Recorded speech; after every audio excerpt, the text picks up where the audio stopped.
new forms of cashless transactions in stadiums, and this is happening elsewhere around the world. However, we've had a concern that first up, it's a long way off in terms of them being ready for it. Second, we're not quite sure that the Hamilton market is quite as sophisticated as football in Liverpool, for example, or with the sort of same volumes. And in the meantime, we feel that the lack of EFTPOS is actually detracting from the service that we've had.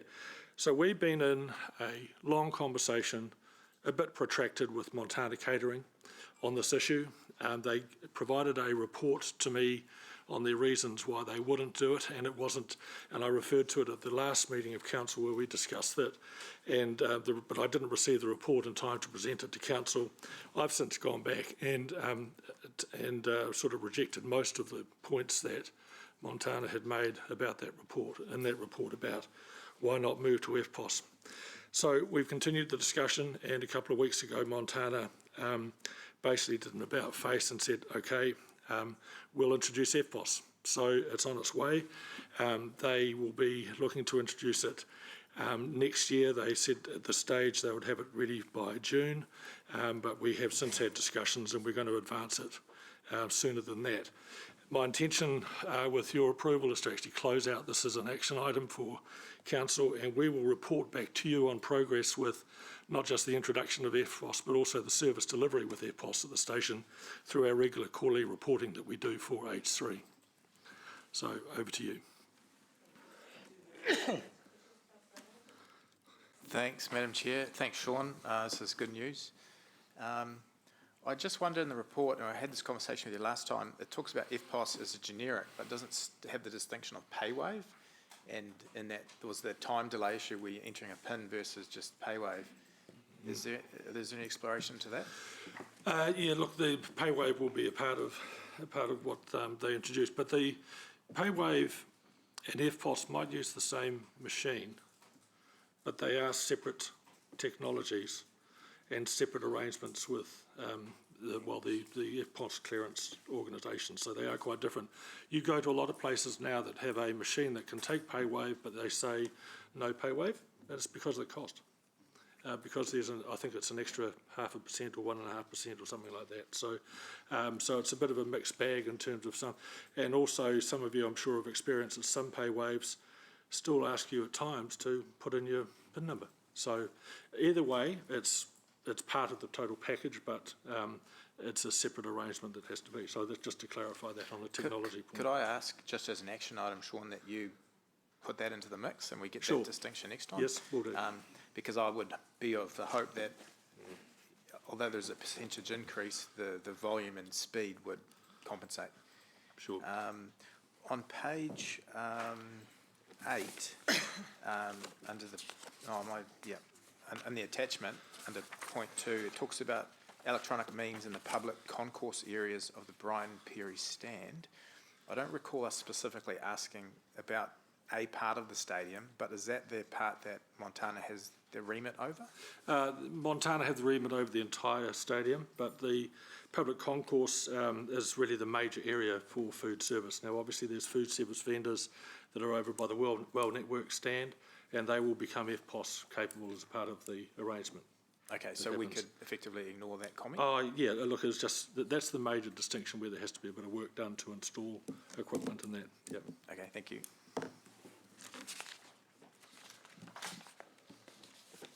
Councillor Pascoe. Yeah, thank you, Chair. Can you quantify the comment in paragraph 7, second dot, that the installation of EFTPOS would increase prices slightly?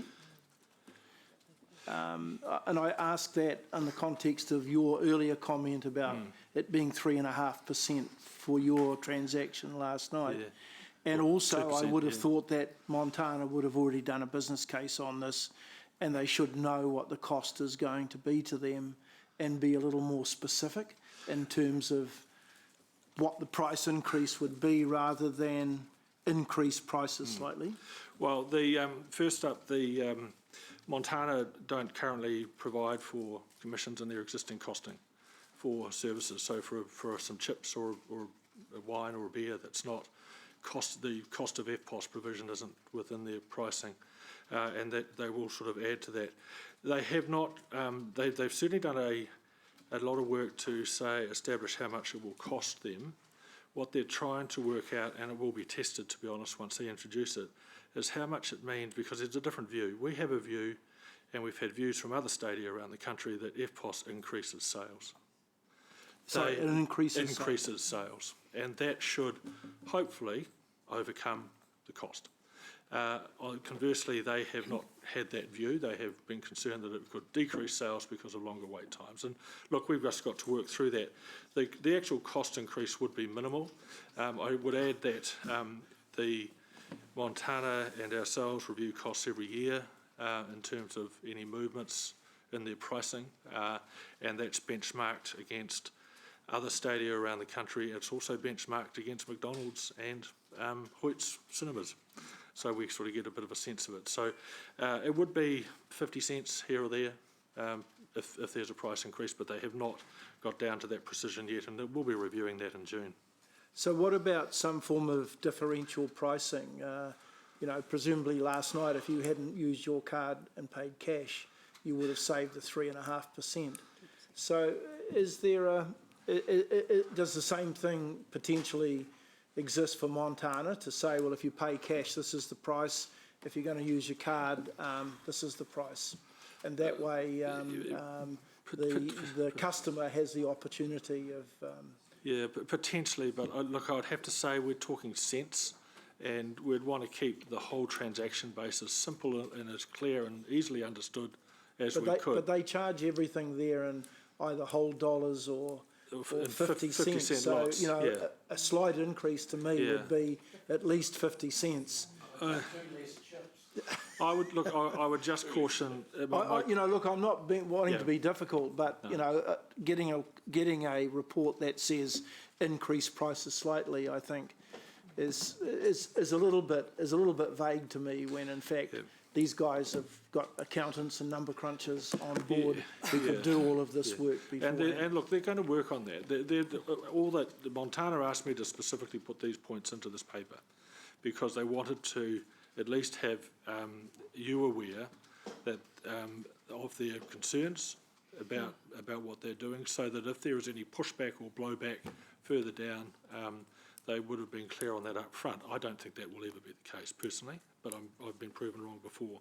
But look, I think to your point about differential pricing, I'd just be really worried about the complexity for the cents that are involved. I really would. So just and one last question. Do the price setting of products at the stadium, do they get our approval to do, you know, if the price of a bottle of wine goes up, do they get our approval for that? Yes, we consult on that collectively, and they give us their proposition. We look at it and look at the evidence, and they and we agree or disagree accordingly. Also, the rugby are involved in those decisions because they're effectively rugby events. So they have a degree of consultation as well. So they share their pricing changes, if ever, you know, and usually it's on the financial year with the Chiefs, for example. So okay, thank you. Councillor Deputy Mayor Taylor. Mayor Paula. Can you just, I found myself scratching my head when I kind of read the report because of the dramatic change in heart from Montana, because for months and months, in fact, more than a year, they've been steadfastly refusing to entertain the prospect of FPOS and pushing back, and then suddenly, bang, they've changed. And I just don't understand why. I'm pleased, but I don't understand why. First of all, if I could just make an observation, that's not unusual human behaviour for someone to go so far and then do a switcheroo. But no, look, I think it got to a point where the principals of Montana said, okay, we give in, we're doing it. You know, it wasn't just us, it was rugby had been talking to them saying with dissatisfaction. We've been on their case, we've been on their case on this for years. It's not, you know, it's got a bit more heightened lately because as rugby's become a little bit more exercised on the debate, and it got to a point where really they couldn't uphold some of the issues. So, look, we're there. So, thank you. And, yeah, okay. Number 7, can you just clarify for me, just following on from Councillor Pascoe's questioning? So, based on a 5-year return on investment for the upgrade equipment, etc., they will increase prices slightly. So they will. Well, they expect to, but they haven't determined exactly that yet. So, But they're just signalling that that's a likelihood. so yes. if they find that they're making more income through using EFTPOS, what will they do then? They would adjust accordingly in terms of their view on what they do with the pricing. Bearing in mind that input costs for these goods and services usually go up each year from our suppliers, or from their suppliers, I should say, so it's not an unusual thing, it's just what they load in there. I just find myself a little bit irritated, I suppose, that they've been offering well, to be honest, it's substandard service at FMG Stadium Questions. with no EFTPOS, and we're now told they're actually going to do what they should have been doing, and they're going to tack on some extra money for the sake of it. Question is? I just find that. Don't you think that's a bit rich? No, Naughty. You can repeat all of that in debate. I don't think it's. I don't think it's a bit rich because, as I said earlier on, they will incur extra cost, and it's not just the cost of setup; it's also the cost of the individual transaction. So, it's an added cost, and I don't think that's rich at all. But you've said that you've agreed that they may actually make more money from having EFTPOS in there. They may bring in more money. They may do, but they want to see that happen first. So they're going to bump up the prices and then wait and see. Okay. Yeah, that's it. All right. And you'll be reporting back on all this. Yep. Okay, Councillor Wilson. Yes, thank you, Mayor Paula. Look, I'm going to dance as close as I can without asking necessarily a contractual question, because I understand that would be a bridge too far. Sean, is there any mechanism where we, as the owners of FMG Stadium, could have required Montana to provide EFTPOS / PayWave / other general merchant?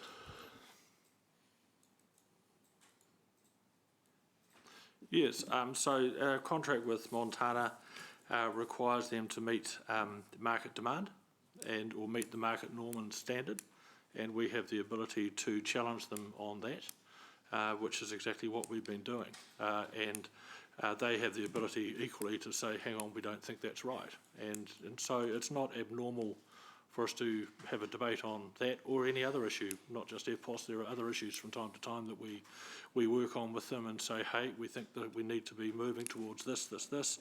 I have previously said in a closed session, I've stated the list of things that I actually want to work through with Montana to achieve in terms of modifying their standard level of service to meet today's requirements. And if you go back, we did renew this contract a couple of years ago, or a year and a half ago, and there was quite a list of things where they have done a lot of change in terms of their service delivery, sustainability work, in terms of managing waste and surplus food and everything else is an example of that.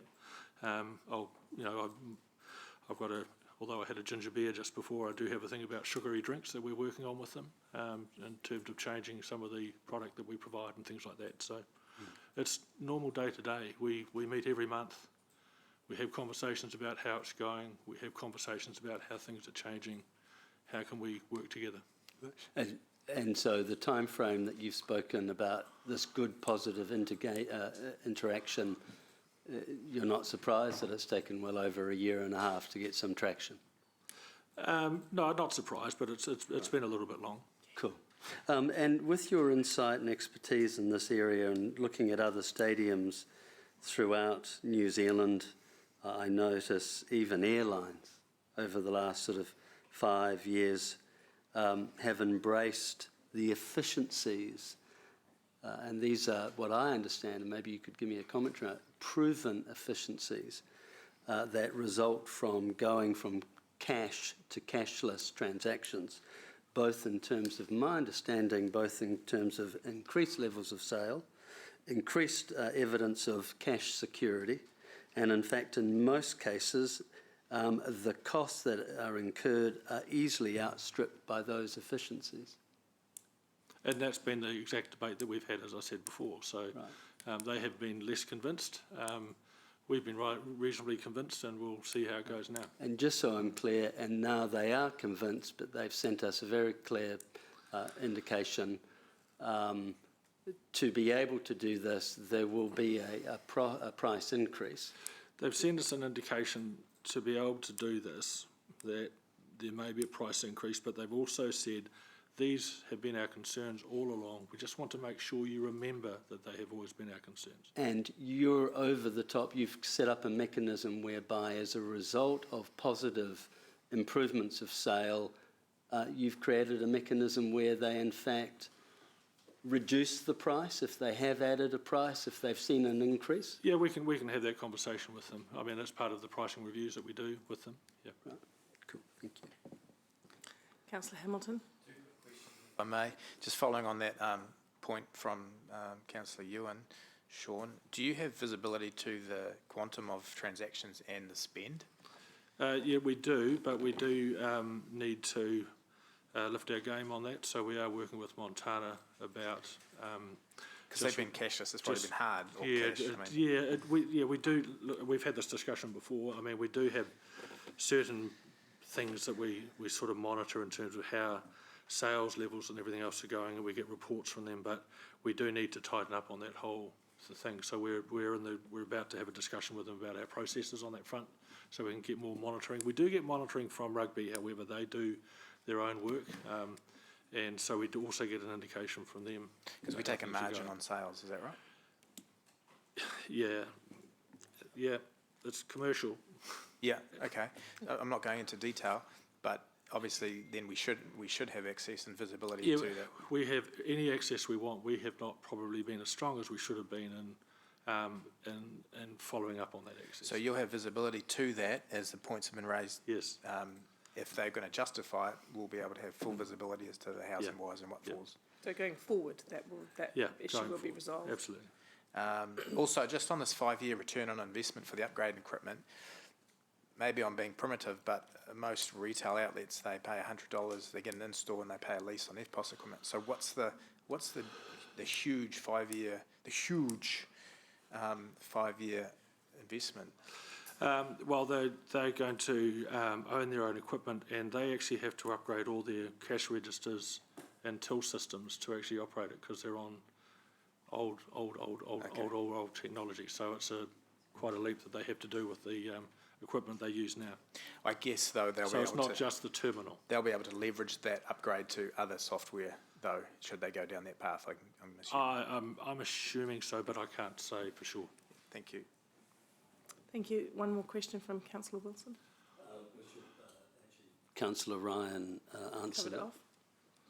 Okay, Councillor Taylor would like to move this. Thank you, Councillor. Well, I was looking at both. As long as you guys are happy. Councillor Taylor's moving. Councillor Hamilton has second. Thank you very much. Councillor Taylor, anything to say on this? Anything to say? Any discussion from anyone else? Yep. Councillor Pascoe. Look, I'll be supporting this, but I do have some real concerns here that with the contractor's view on the supply of the EFTPOS equipment, given that Montana has a monopoly to supply at the event, and essentially because of that monopoly, they're able to tell us that they can work on a cost-plus basis for any perceived service improvement. They should, in this instance, and this is my view, be asked to absorb any costs they incur to modernise their equipment and deliver a service that the customers expect. So I say no more, but I think that their approach is less than what you would expect in a commercial situation. Councillor Wilson. Yeah, Thank you, Your Worship. Look, I just want to support wholeheartedly what Councillor Rob Pascoe has said. I am disappointed that a customer-focused, customer touch-pointed, sort of focused organisation has been so slow, glacially slow, in adapting modern practices. And I do not for a second buy into this argument of the significant cost. Even airlines have embraced this 5 years ago, and we have it so we can use it at 30,000 feet. And could you imagine the costs involved with that? And even we've worked out that there is efficiency of delivery, increased level of sale of quantum, much better security for staff handling cash, the transactional occurrences occur quicker, the entire thing is more efficient. This, in my opinion, is a byproduct of having a monopoly who can be dictatorial, and we become subservient to that. So I accept that that is the contractual arrangement we found ourselves in, but I highlight my reluctance to ever find myself Okay, or let's this not go too council far down that space, but. in that position again. Okay, good points, Councillor Van Oosten. Thank you, and I tautoko the two previous speakers. I had no question because they were asked previously, but I do have a comment to make. FPOS has been in our country for more than 30 years, and it's not lost on me the fact that only around 10% of our population use or purport to use cash only. It beggars belief that this hasn't been introduced earlier or pressed more firmly earlier for such a large organisation in such an iconic venue in Hamilton to be coming out of their cave and modernising their situation and providing good customer service to our event participants. So, you know, I would like to state that I'll be supporting the motion and finish there. Thank you very much. Thank you. Thank you. Good point. Oh, Councillor O'Leary. Yeah, thanks, Ms Southgate. I am always a little uncomfortable when, and we talk about a monopoly, where a monopoly dictates to a business in our country how to do business, but I've been carried along the journey and absolutely convinced by the debate today. But actually, I'm only on the board because I want to acknowledge Councillor Hamilton. This was his idea. He pushed for this. He, obviously, with his business background, knew the ins and outs of getting a system like this put in place. So, yeah, I just wanted to acknowledge this is a good win for the public, and well done, Councillor Hamilton. Mm. Indeed, echo those points. Councillor Forsyth. Yeah, I'd just like to test an amendment. He still takes cash, you reckon? There's a tested amendment coming. Yeah. Can we listen up, please, for this? That we go with points A and B and C, but add point D that, and I don't know whether it can do this because of the constraints of the existing contract, but that Montana absorb the costs of introducing FPOS and they're not passed on to... So Sean's shaking his head. And their pricing, yeah. This hasn't been answered fully in debate, so it makes it difficult, just a little bit difficult. But Sean, you're shaking your head because you don't think that's practical or possible. It's territory. But Sorry, getting into what, sorry? we're getting into public excluded We're getting into the territory. contractual agreement. Okay. But if I could add, our contract with Montana isn't subject to a resolution of this council. Just because this council resolves them to do something doesn't mean to say they have to do it. Now, you can instruct me to do what I can do through our arrangements with Montana, but you can't instruct Montana directly through a resolution. Okay, good point. So Okay. can councillor Forsyth put a D that says instructs you as general manager to have a conversation, a further conversation in respect to costs? Would that do it for this point in time?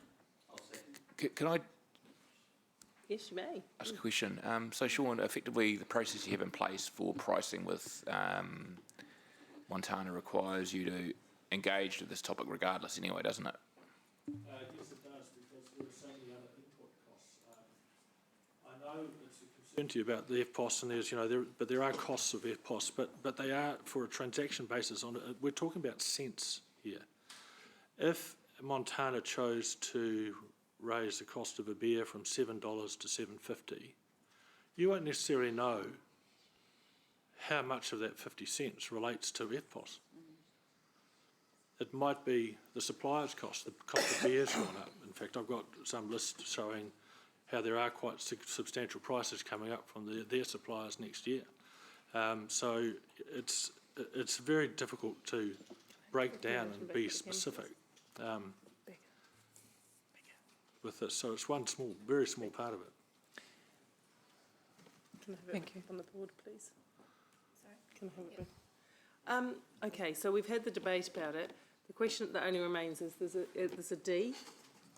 We're just waiting for it to pop up. It's a modified D, which just gives some line of sight to our concerns around this financial issue for Sean to go and have that further conversation with Montana. That's as far as we can take it. I'll put the D in there as an amendment. We can take them in parts, so if you are, as a member sitting around, uncomfortable with that additional D or don't want to get involved in that, don't vote for that part. Otherwise, if everyone votes for it, it's fine, because what Sean's saying is he's going to have those type of conversations anyway, come back to us, and we'll get a bit of picture at that stage. Is that a fair summary? Everyone? Fair summary, Sean? So we're just waiting for it to come up now, but this gives a line of sight, okay? So are we putting that with approval of the mover and seconder as an addition to D, or are you If the mover and, separating it? I was going to separate it, but if the mover and seconder would like to absorb that into that's fine. We're just trying to see it yet. Can we just clarify wording that we were wanting to put in for that one? What's what was the wording? It was that we instruct the general manager to have conversations about the cost of the implementation of. We couldn't go that far though, remember, because Sean said that was just instructing them. What would you suggest it was, Sean? That I discussed with them within the terms of our service agreement. Yeah, within the. Which I do anyway. Yeah. So it could be that it's erroneous putting the D in at this stage, but are you happy not to have the D in? Well, not that we can see it, so it's not very helpful. We can't see anything. I think it's useful to have that transparency and just to people know that we have made a point of that, that part of the discussion. You moved It's not it, yeah? It sends a signal. Who second? You moved it. Councillor Taylor moved it. Councillor Ryan seconded it. There it is. Okay, it's very generic, but it flies a flag for what we have been talking about. Doesn't go so far as to start interfering in contractual negotiations, but at least brings into the public arena our thinking and our concern. Yes? Yeah. With the leave of the mover and the seconder, it's been absorbed in the whole package. Do you want me to take it in part? No. Okay, so we can now go to the vote on that.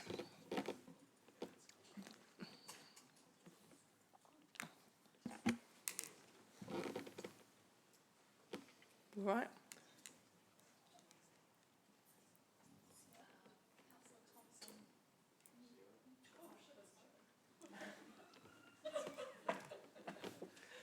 The motion is carried unanimously. Thank you, Sean, for your continuing work in this area.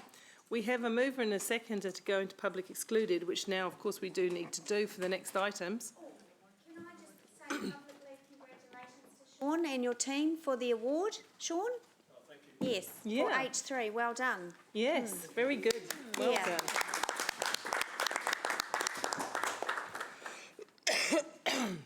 done. We're going into closed, move a second, all in favour? Opposed, carried. We're now in closed session and we've got 2 items before you're free. And the first item is the municipal Ward Street. Oh, the minutes. Let's get those ones out of the way. The first item is the minutes. Yep.